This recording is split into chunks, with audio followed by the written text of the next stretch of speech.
Hey there, just a heads up, this story's a bit longer, but trust me, it's totally worth sticking around for. I usually don't ask this early, but if you could like the video and subscribe, it would mean a lot. We're so close to hitting 1,000 subscribers, and your support can really help get my content out there. Thanks.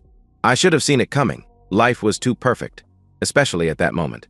It was a Friday night on a beautiful summer day. My Corona was icy cold as it slid down my throat. The Cubs were beating up on the Cardinals on the big screen, 7-2, in the 5th inning. My trusty German Shepherd, Rice, was lying to the side of my lazy boy, curled up and mostly sleeping, only waking and opening his eyes a bit when I would let out a whoop of celebration over the success the Cubs were having. With the exception of the TV and my occasional shouts of joy, the house was quiet.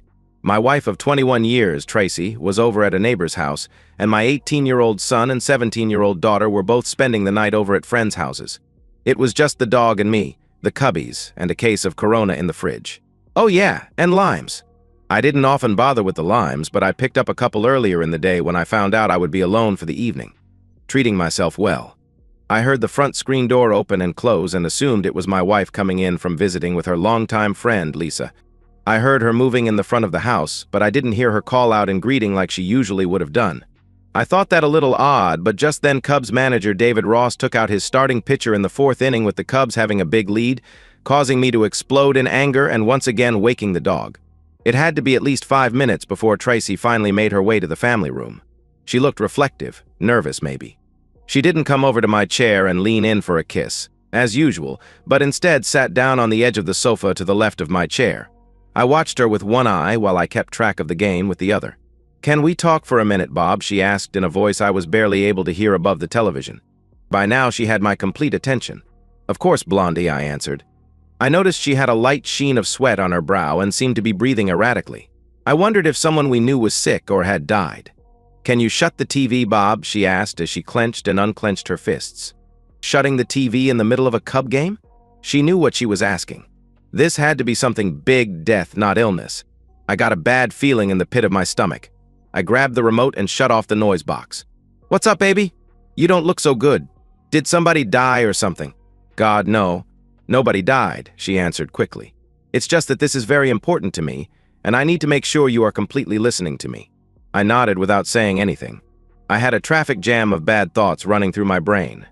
We sat staring at each other for at least a half minute. Her eyes showed fear and something else. Maybe anger. "You know I love you completely and I would never cheat on you. Never go behind your back with another man, right?" This was not exactly the question I expected. Suddenly, the dinner I ate earlier in the evening and the 2 beers I had during the game felt like they wanted to make a reappearance, right there on the family room floor. I nodded again mutely. "I'm 45 years old, Bob. I've only slept with one man beside you in my entire life," she started. "I'm still a good-looking woman. My friends even say I'm a hot MILF. I want to sleep with another man, just once, so I can feel the thrill of a new man, a different man, one more time before you and I grow old together." "What the absolute fuck?" I sat stock still for I don't know how long. It sounded like a speeding train was passing right by my ears. "Absolutely no," I yelled in response as I jumped out of my chair. "Not happening while I'm drawing breath." She watched me with wide eyes as I paced back and forth. This had to be a bad dream. I must have fallen asleep in my chair and been in the midst of a nightmare. "It has nothing to do with you and me, Bob. This is all about me, my needs as a woman, above and beyond you and our family," she said, her voice seeming to get stronger and more assured as she spoke. "I think I've been a pretty good wife and mother for all these years. I've always put the family first. This one time I need to do something for me. I need to do this to feel like a sexy woman in control of her life." "You don't feel like a sexy woman with me?" I asked, realizing I sounded like a whiny loser. "I tell you I love you all the time. I think I show you that you are a sexy woman all the time. I still lust after you, and I'm pretty sure I'm not too subtle about that. You do, and I love that, but this is about something different. My ego still needs to be validated by men other than you, Bob. It's nice to be noticed by other men. It's wonderful to think that another man would want me in that way. Doesn't it make you feel good when you see a woman looking at you or flirting with you? I'm no different than anybody else. I like to be looked at and lusted after. And after all this time, I want no more than that. I would like the experience of going out on a date, wined and dined as it were, then taken and lusted after by a different man, for just one night. Not love, just lust. One night. Then I would come home to you and be yours, be a plain wife and mother for the rest of my life. You're anything but a plain wife and mother to me, Blondie. I rejoined. You're my everything. I can't let you go to another man. I won't let you go to another man. You keep telling me you love me. Why don't you show me how much you love me by giving this to me? I know it's a big ask, and it would be the ultimate gift to me for you to let me have it, she stated. No, it would be the ultimate stupidity for me to let you have that. If you really loved me, you wouldn't have even asked, I replied. Have I not been a pretty good husband to you and a good father to our kids? Should that not entitle me to a free pass as well? But you had so many more women than I had men before we married. I'm just trying to even the score a bit, she said. Actually, we never discussed numbers before we were married. All we really discussed was how we both believed in fidelity after marriage. And, for your information, I've only slept with 4 women in my life, including you. Not exactly a big list, I said. Oh, I always thought you had so much more experience than me, she said. You know so much more than me. I read a lot on the subject. I want to please you as much as possible, I replied. So it's still a hard no for you, then, she asked. Not only a hard no, but I'll be seeing an attorney first thing Monday morning to start on a divorce, I said as shock registered on her face. But, she stammered, I realize how hard this must have been for you to ask for the pass, so that tells me that you're really serious about this, which tells me that you're not going to let this go easily. That means that you will eventually go behind my back to get it done. I don't trust you not to anymore. Unless you've already done it, and this was just a smokescreen to get permission after the fact. No, I swear to you that I haven't slept with anybody so far. I said I wouldn't cheat on you, and I meant that, she whined. But you would figure that now that I know you want to, that doing it now wouldn't be cheating, I said, looking directly at her. Her inability to hold my gaze told me everything I needed to know. You would break up our family even though I haven't done anything yet, she asked in a rasp. If you finally got up the nerve to ask, you've been planning this for a long time, and that tells me you've already got a target picked out. He's probably been in on the planning of this as well. Lunches? Dinners? You've already cheated on me, at least emotionally. By the way, who is he? I asked. I didn't have anyone in particular picked out, she said, staring at a spot on the wall over my shoulder. The silence lasted for about 15 seconds as I drilled a hole in her with my eyes. She turned bright red when she looked at me and realized I was staring at her, disbelief all over my face. You don't need to know, Bob, she said quietly. You're right. I don't need to know. But I want to know the name of the man who is breaking up what I thought was a great marriage. You can tell me, or I can call every one of your close friends, as well as your boss and all of your co-workers, and ask them, I said.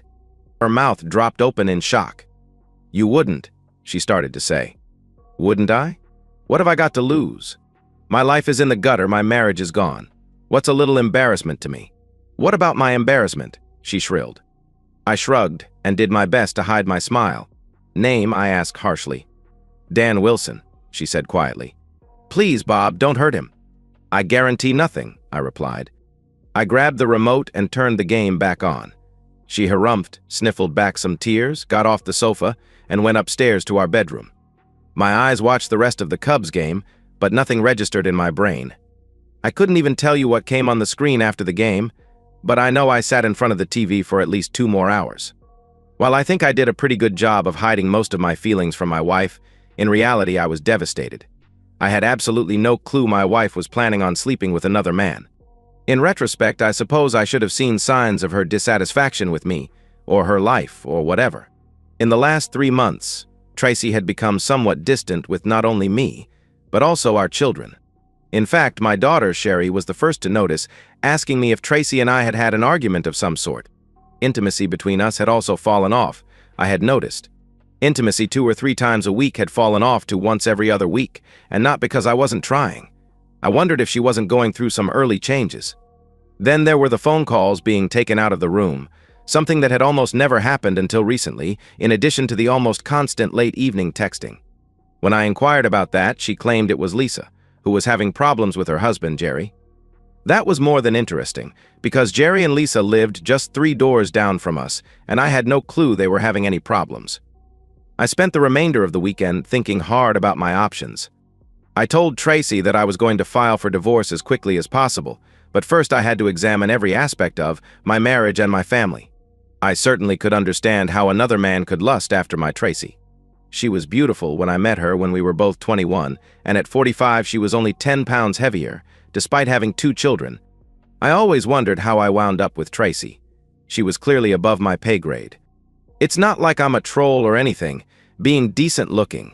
5 foot 11 inches, 175 pounds. But guys who look like me don't often wind up with the prom queen, which she was just 3 years before as a high school senior.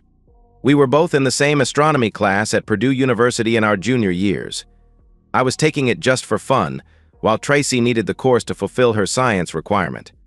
I'm kind of a geek that way, and Tracy figured out pretty quickly that I would happily help her pass the class, science not being her forte. It was getting toward the end of the first semester, and we were in my dorm room studying when Tracy leaned into me and kissed me hard on the lips. I kissed her back just as hard. "God damn, for most of the semester I thought you were gay," Tracy said to me when we broke the kiss. "No matter what outfit I wore, you never seemed interested." "I was interested, girl, but I wouldn't have guessed it was reciprocal." "I was just trying my hardest not to drool in front of you," I said. We were exclusive right off the bat. I wasn't very experienced sexually, but I guess she was even less so because she never complained and seemed quite pleased with everything I tried in bed, courtesy of my voracious reading on the subject. While every other guy my age was watching porn, I was reading about the acts everyone was watching. It came in handy right from the start with Tracy. The second time we had intimacy, I made her pass out by touching her. At first, I was concerned, never having made any of my 3 previous partners lose consciousness, but I figured she was okay since she was still breathing. When she opened her eyes 2 minutes later, all she could mumble was, "I love you, Bob." We married 2 years after graduating. Our son came along 3 years later, followed by our daughter. We lived a pretty good life financially, as I was an it guy and she was a banker when she returned to the workforce when our youngest went to school. Our son was now getting ready to attend Ohio State as a freshman in a couple of months, and our daughter was going to be a high school senior. In 2 short years, we were going to be empty nesters. We had been discussing plans for our future, including travel, for the last several months. I had loved this woman for almost 23 years. On the one hand, throwing that away for her asking for permission to cheat seemed overly harsh, but on the other hand, I had already noted that her getting to the point of asking to cheat was a major problem. I wasn't born yesterday. I knew if she was that desperate to ask to be allowed to cheat, she would be desperate enough to go behind my back, especially since she already told me about it and didn't look at it as cheating, even though I did. Of course, there was also the matter of her and Dan Wilson already having an emotional affair and planning this night of physical cheating together. Could I ever forgive that? I called a divorce attorney first thing Monday morning and had an appointment for that Thursday afternoon. Meanwhile, on the home front, Tracy tried her best to persuade me not to file for divorce. "We didn't do anything, Bob." "We won't do anything," Tracy cried. "Because you don't want a divorce, or because you know it's wrong?" I asked. She wouldn't look at me or answer. "You still are hoping I'll change my mind and let you, aren't you?" That got me a hopeful look, which sadly sealed both of our fates. I had Tracy served 1 week after I met with my attorney. We lived in a no-fault state and made similar money, so the finances were easy. The kids were almost out of the house, so accommodations would be sorted as we went, with the non-custodial parent responsible for child support for 1 year. We would sell the house and split the proceeds. Boom. Done deal. 21 years over. Not quite so fast. Tracy got a pretty sharp attorney who convinced the judge to order 4 counseling sessions, more if she felt it was necessary. The counselor, a mid-30s woman, had the same opinion that my kids and Tracy had. Since my wife didn't actually commit adultery, why did I feel divorce was my only recourse? I told the counselor the same thing I told Tracy and my kids, that I considered her request to have intimacy outside of our marriage to be tantamount to breaking our vows. Because of that, I no longer trusted her as a marriage partner. I might still love her to some extent, but I couldn't stay married to a woman I couldn't trust. "But I will never try something like that again, Bob. I don't need anybody but you," she pleaded over and over again for most of the 2 sessions. "You're never going to change your mind, are you, Mr. Rasmussen?" "I can see it in your eyes," the counselor said toward the end of the second session. "I'm going to end this farce and tell the judge to let the divorce proceed unhindered. My personal opinion doesn't count, but I'm still going to give it to you. I think you're making a monumental mistake here. Your wife hasn't cheated on you, at least physically, so it seems like you would welcome marriage counseling to keep your long-term marriage. Your wife seems willing to make whatever concessions you want to keep your marriage and your family." I know I grimaced and sighed. I loved Tracy to death. I didn't make this decision by flipping a coin. There's the difference between the way you and I look at things, Dr. Baker. You called it a concession. I don't think her promising to be faithful is a concession. I think it's called keeping the wedding vows she made to me 21 years ago, and that she had schemed with another man to break, I explained. My in-laws practically went apoplectic when Tracy told them about the divorce. My mother-in-law called me the next day and shrieked invectives for a good 15 minutes, taking just one breath in that whole diatribe. She started to scream right after I said hello. My father-in-law, who was always the more rational one, took the phone from her while she was still screaming. She didn't even cheat on you and you're divorcing her after 21 years? Are you fucking nuts, Bob? He yelled. I gave him my version of the events that transpired, and I could hear him making small strangling noises as I went along. Every now and then he would quietly utter, "Really," and then I would continue on. At the end of the conversation, he seemed much smaller in spirit. He finally said, "I'm sorry, Bob," and quietly hung up. I moved into a nearby 2-bedroom apartment the next week.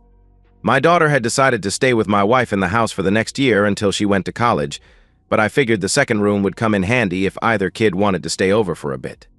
They both were upset with me, even though they seemed to understand why I was divorcing their mother.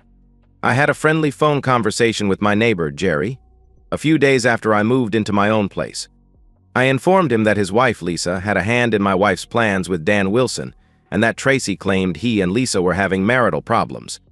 I told him I didn't think he was involved in the breakup of my marriage, but his wife was somehow involved, and considering how close she and Tracy were, was Lisa also lining up a young stud for intimacy? "Oh shit," Jerry rasped over the line. "So you're telling me I might have a problem too? Does your attorney give out group rates?" The social media phenomenon has both an upside and a downside. For me, an upside was getting all sorts of information about one Dan Wilson without even needing to hire a private investigator. Saved me a boatload of money. Wilson was a co-worker of Lisa's and had transferred to the local office from Cleveland about 6 months before my marriage imploded. He had a very pretty fiancée who was still seeking a position in our city, so he was driving home almost every weekend to see her. Apparently, he was trying to set up something with my wife for when he was in the city, so he would have a warm, welcoming woman in both places. I wondered if Tracy even knew about the kid's fiancé. Water under the bridge now, except for the phone call I placed to Wilson's fiancée. I heard soon afterward from some sources that Dan's wedding was called off, and his fiancée said he was welcome to have his old lady full-time. Did I mention that his fiancée was the daughter of a very rich man? 2 weeks before the divorce was final was my 22nd anniversary with Tracy. I had to admit I hurt inside for what I had lost, but the longer I sat in front of my Swanson TV dinner, the more I knew in my head I was doing the right thing for me. I would have spent the rest of my life looking for clues that she was cheating on me if I stayed married. I knew with every fiber of my being that sooner or later she would find a way to cheat on me. She hated to lose at anything and would see not getting her way as a loss that would need to be rectified. I sipped a shot of a single malt and was in bed by 10 p.m. Happy anniversary to me. My phone rang about 1 a.m. and I noticed it was my soon-to-be ex-wife. I thought about letting it go to voicemail, but since I was already awake, I answered the call. She wailed, clearly in the throes of passion. I had heard the sounds often enough to know she wasn't acting. There was more unintelligible squealing before Tracy exhorted her partner, presumably Wilson, to push harder. I should have ended the call immediately, but I was frozen in place. I listened in for another 2 minutes, long enough to hear Tracy's paramour growl out his own release. I then hung up before they started cooing to each other post-intimacy, wishing I was on a landline so she could hear me slam the phone down. If I had even the slightest doubt that I was doing the right thing, that sealed our fate. On the advice of my attorney, I had made it a habit to record all conversations with my wife. As I sat there with my blood pressure about to ring the bell, I hit the number for my in-laws, and when my father-in-law acknowledged his presence, I hit playback on my phone recorder app. I let the whole 3 minutes play for him, then ended the call. I was pretty sure there would be no repeats of that little one-act play in the future. Unlike my wife, I didn't avail myself of the charms of others until the divorce became official, and even then I didn't take a woman to bed for more than a year. I'll admit that I struggled in my social life. It had been 24 years since I last dated, and since I never planned to date again, I hadn't been keeping up on the dating scene. That proved to be a disastrous strategy, because the dating world certainly passed me by like a freight train on speed. I knew some of my reluctance to date was in my head, I was afraid of being blindsided again. I loved Tracy, and I never saw what happened coming my way, not even a hint. The one thing that was easy to see that had changed since I last dated was the attitude of the women. When I was dating, it was all one-sided. The man picked out the target. The man asked said target for a date. If said target said yes, the man chose the activity and paid for everything. Nowadays, women seem to be the hunters almost half the time, or at least have thoughts on how the date should go. Sometimes they even paid for things. There were times I felt like a dinosaur trying to chase a cheetah. The dating scene showed me that Tracy's sudden selfishness was not unicorn behavior. Along with feeling more empowered, today's dating women are definitely more self-centered. Many of them wanted theirs, even at the exclusion of their partners. If it was good for them, then it would be good for them and their significant others. Been there, done that. All fairly recently. I'm not going to complain about the physical aspects of intimacy with a 20-something woman. Okay, the first few times the women about killed me. I was pretty sure I pulled a fuck muscle. Once I got used to the physicality, however, the enjoyment level was off the charts. I'm not saying Tracy wasn't good in bed, but at 45 she didn't have the energy and flexibility of a 20-something. Of course, I didn't have the regenerative abilities of a 20-year-old man, but my tongue and finger abilities helped me. It had been a rough week, and after finishing a meeting with a new client on the far side of the city, I stopped in at the bar of an upscale hotel or restaurant still wearing my suit. I sat down on a tall stool at the bar and ordered a shot of Glenmorangie single malt. It was about 7 when I walked in, and about an hour later, a group of women from a bachelorette party took up residence at a group of tables marked reserved. There must have been about 15 of them, and they were all being pretty raucous. I decided to hang around a bit and watch the fun, so I ordered a meal to be served at the bar. The bride-to-be, of course, was the star of the show, and I noticed that she was a pretty girl of about 25, with waist-length light brown hair and big brown eyes. I'll admit that I'm a long hair freak, so I was kind of taken by her and focused on her for several minutes before I started paying attention to the others at the party. It was then that I spotted her. She was about 40, I guessed, and by her age I figured she was the chaperone for the evening, the older mother hen brought along to watch out for the innocent, and not so innocent younger chicks. The first thing I noticed was that she seemed to be a little fidgety in her mid-thigh length black skirt, which seemed to be riding up a little higher on her legs as she sat in her chair. Several times in the first few minutes she tried unsuccessfully to pull the skirt down. I smiled to myself. She did have nice legs. She also seemed to have a sizable chest, not quite hidden under the tight lavender silk blouse she was wearing. The blouse was kind of a V-neck, with the opening coming down to the middle of her large breasts and showing that her alabaster skin wasn't often exposed to the sun. When she wasn't worried about the length of her skirt, she was gazing down at her breasts, I'm guessing to make sure that not too much creamy skin was showing. Her whole outfit was probably a little young for her comfort, and I guess that it was put together for her by one of the younger women in the group. I gave some mental kudos to whoever picked it out and persuaded her to wear it. The women definitely seemed to be enjoying themselves, laughing, drinking, and eating, and when a three-piece combo started to play, several women got up and started to dance with each other. The women dancing together seemed to embolden the other men in the bar, who started to approach the women on the floor and those at the table, except for their chaperone. I waited about 10 minutes, and when no one made a move for the chaperone, I decided the coast was clear and made my way over to her. She had dark brown shoulder-length hair and bright green eyes, reminding me of Jacqueline Bisset in her heyday. Just as important, she wasn't wearing a wedding ring. She blushed a gorgeous shade of pink when I asked her to dance. She hesitated at first, but then said yes, and several of the younger women seated nearby gave her a ration of grief as she got up, pulled her skirt down, and took my hand. The first 2 dances were fast, and I had to give my ex-wife a silent thank you for insisting I learn how to dance. The next dance was a slow one, and I was a little surprised when she melted her lush body into mine. Her hair smelled of white shoulders, and I grinned to myself because that perfume is not exactly popular with younger women. We actually talked a little bit as we glided about the dance floor. I found out her name was Kathleen Franks. She was an aunt of the bride and the group chaperone. She thanked me for the dances and started to leave the floor after the slow dance, but I held onto her hand and invited her to join me at the bar. She started to protest that she needed to watch her girls, but I pointed out to her that she could see them just fine from my spot at the bar. We watched the younger women and talked.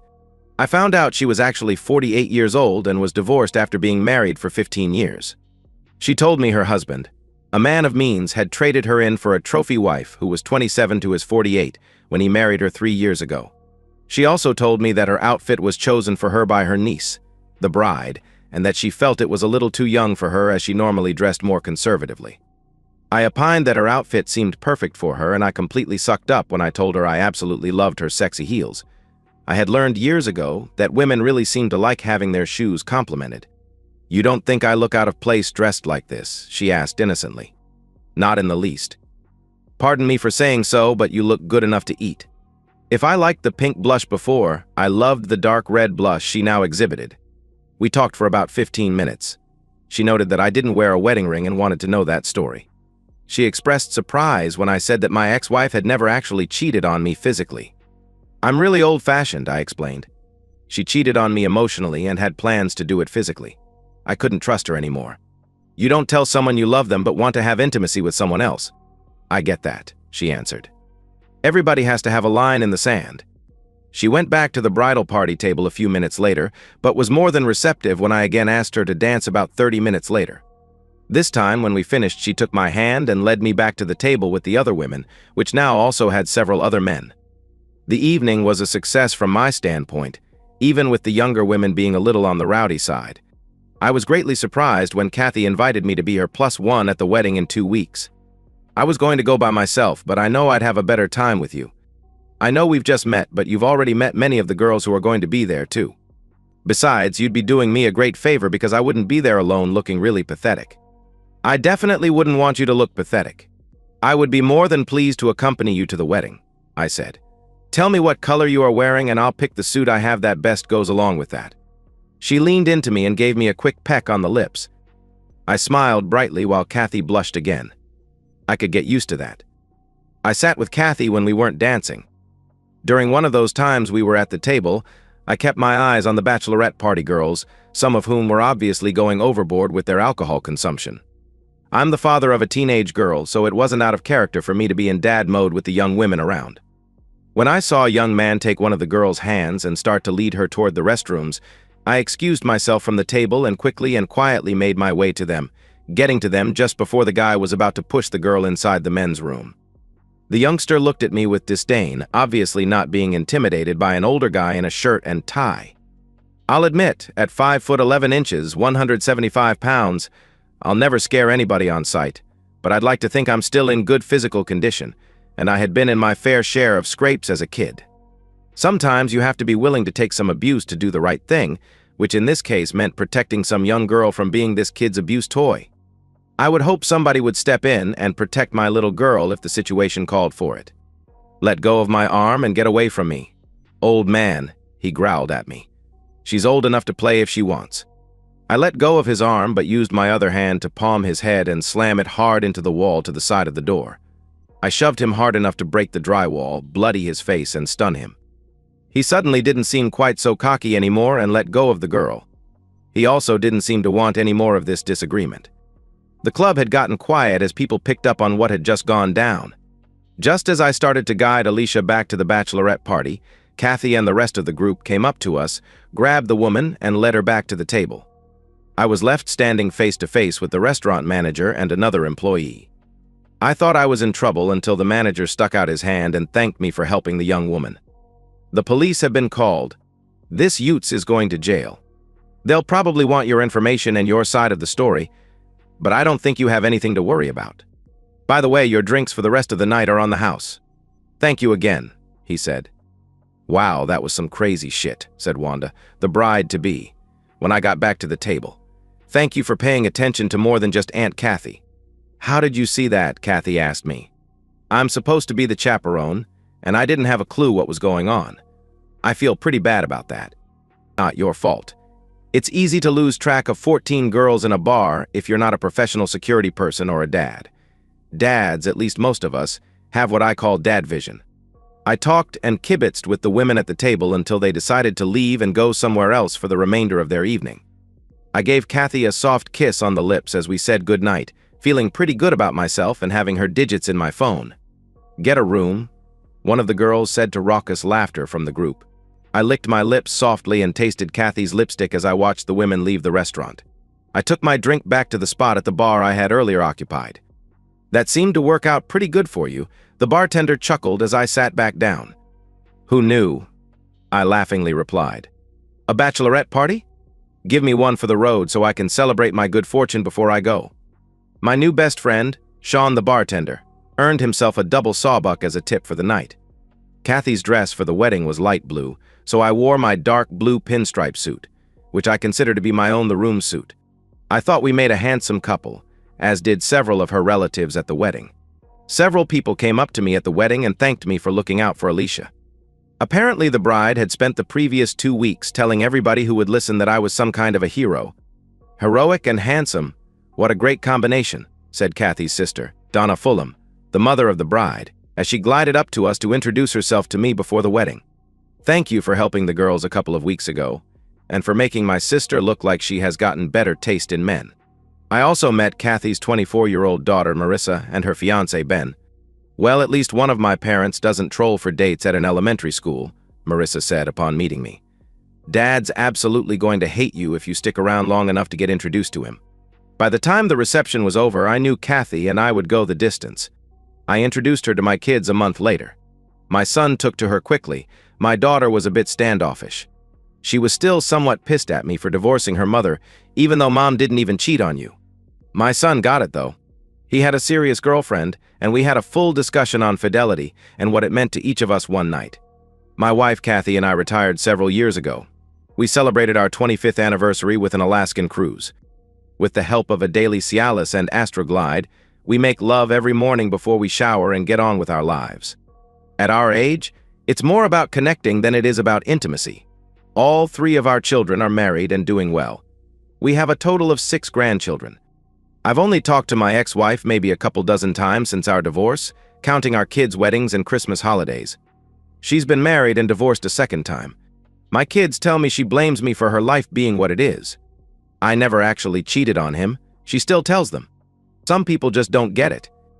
And that's the end of today's story. If you enjoyed it, please give this video a thumbs up and drop a comment below. Your support helps the algorithm push my content further. If you're new to the channel, don't forget to hit that subscribe button. It really helps me keep creating more stories for you. Thanks for watching, and I'll see you in the next one.